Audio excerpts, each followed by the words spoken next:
जसं तू म्हणाली ना, की यातून करिअर पण होऊ शकतं. ओके. पण यातून किती पैसे कमवले जाऊ शकतात? कारण काय होतं माहिती आहे का, काही-काही वेळा लोकांना फेम बघतात. अरे यार, तिचे एवढे फॉलोअर्स आहेत, एवढे व्ह्यूज असतात, मी पण रील्स बनवते, माझे पण फॉलोअर्स वाढतील, मी पण फेमस होईल, असं पण असतं. तर काही लोकं खूप एफर्ट्स टाकतात, खूप गोष्टी असतात, म्हणजे कॅमेराज असतील, माईक असेल, लाईट्स असतील, अशा गोष्टीला इन्व्हेस्ट करतात आणि प्रत्येकाचंच होतं तसं नाही आहे. ओके. पण प्रत्येकाला वाटतं की यार ह्यातून ना आपण खूप चांगले पैसे कमवू शकतो किंवा जे काही आहे. तू एवढं करतेस, तर तुला माहिती आहे रिॲलिटी काय आहे. तर तुझ्या एक्सपिरियन्सवरून काय सांगशील, की यातून किती कमवलं जाऊ शकतात असं वगैरे, किंवा काय वेज आहेत वेगवेगळे ज्यातून आपण पैसे कमवू शकतो? तुम्ही म्हटलात ते अगदी खरं आहे की लोक फक्त समोरच्याला बघतात, त्यातला काय फेम मिळालाय, काय रिस्पॉन्स मिळालाय हे बघतात आणि डायरेक्ट इन्व्हेस्टमेंट करायला सुरू करतात. मी काय केलं, जो माझ्याकडे मोबाईल होता, विवोचा मोबाईल होता त्यावेळी, तिथून मी स्टार्ट केलं आणि मला मध्ये माझ्या डोक्यावरती ते भूत सवारलेलं की आपण आयफोन घेऊया.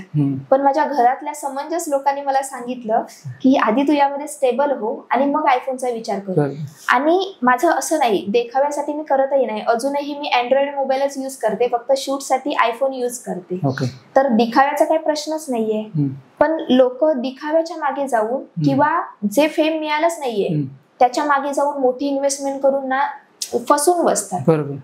आणि मी हेच सांगेन सगळ्यांना की तुम्हाला करायचंय ना सुरुवात, तुमच्याकडे ज्या गोष्टी आहेत त्याच्यावरती सुरुवात करा आणि मग जेव्हा तुम्हाला अर्निंग चालू होईल ना तेव्हा तुम्ही इन्व्हेस्टमेंट करा. आणि दुसरी गोष्ट सांगण्याची अशी की जी लोक आमच्याकडे प्रमोशन घेऊन येतात ती आमचे फॉलोअर्स वगैरे बघूनच येतात, पण त्याच्या मागचे स्ट्रगल ते बघतच नाहीत.